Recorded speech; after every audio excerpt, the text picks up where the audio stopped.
Hey guys, quick update on this crazy price action. So I won't go over again with what I said in the previous video. And actually for months I'm calling this 18-hour and the deviation and the fact that I also pointed that I had other confluence here in the bottom. That's done and dusted. Okay, of course Trump had to tweet on a weekend. Bitcoin. Strategic reserve, but we're going to talk about that a little bit later. Let's just see what we have here. So I had this 8 hour and 6 hour resistance to the upside. So far, nothing much happened over there because it's normal when you have news like this. It just blasts through everything. We can see that actually we had a little stop here. Then on the 6 hour also we had a stop, and where we are rejected now from, we are rejecting from the anchored view up that in the past I mentioned that if we lose it on the daily with a daily full body close under, we're gonna see under 89. That happened. The 18-hour held, great. Now the bias for the upside was that we have to reclaim, absolutely we have to go under this SFP level, which by the looks of it is going to be an SFP on the weekly. That's the first milestone that is going to open the gates for higher. Then I pointed towards the 92 level, that it will be the second milestone. And the third I've mentioned, that would be 93.5. At the moment, we are at 92.7. We are rejecting from supply.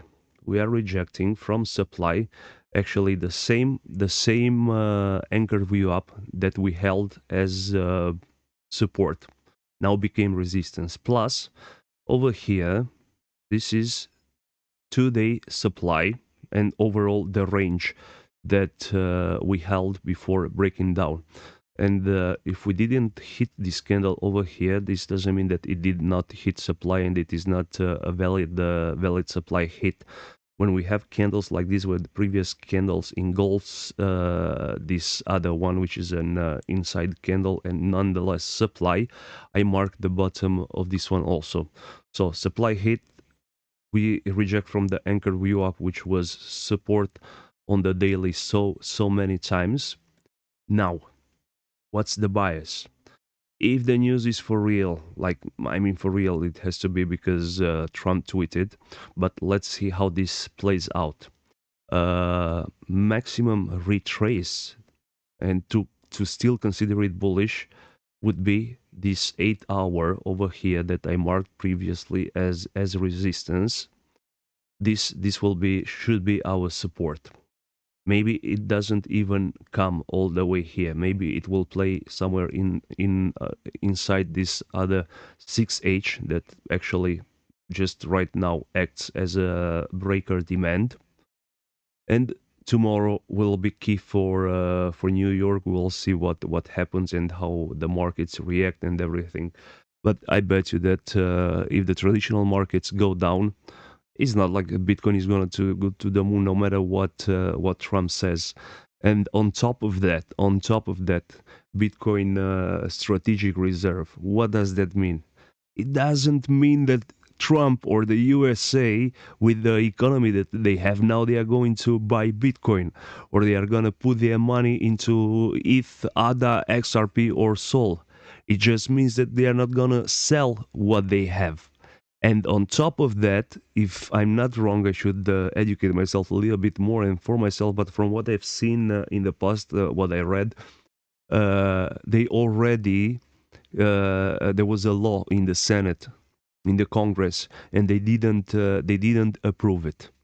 So just Trump tweeting something, it can easily be just an easy scam for people to get out of the positions, because actually you closed bearishly everything over here under this law. But if we close as an weekly SFP, it is still okay. If we hold this 92 over here, this 6H, it is still good.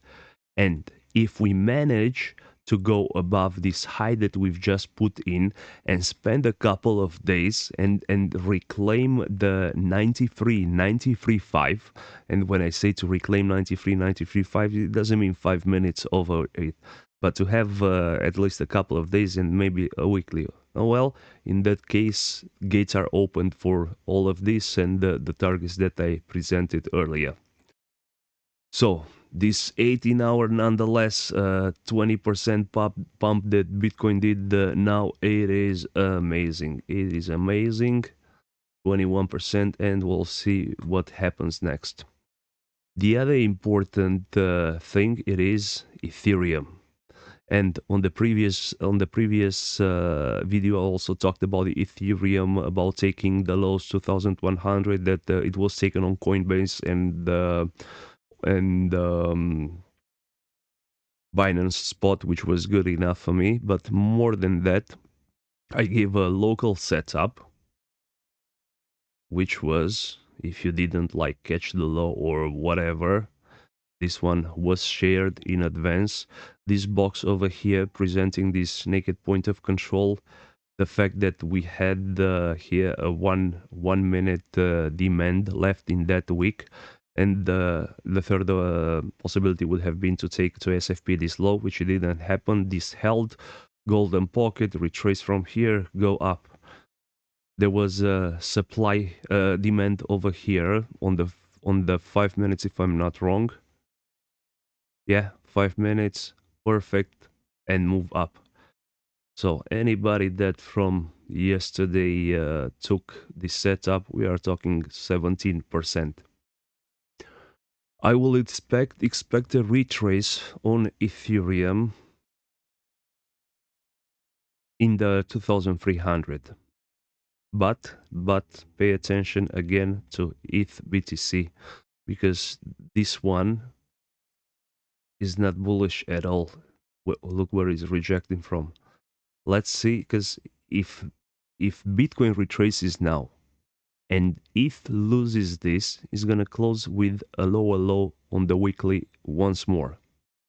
If it holds anywhere in between here, if Bitcoin doesn't make a big retrace, then all Ethereum needs to do is to come back in this range over here. Forgive the messy charts. I didn't have time to clean everything. I just thought to let's do a spontaneous video and follow up on the previous one and explain a little bit what happened over here, what we could expect. So I'm not overly confident and bullish or bearish for anything, because what the news that we just got, it means absolutely nothing till it gets some sort of a law shape, because as you know, what Trump says is not reliable. Nonetheless, he pumped our bags. Thank you, Mr. Trump. So this is it. Hope it was short enough. Bye bye.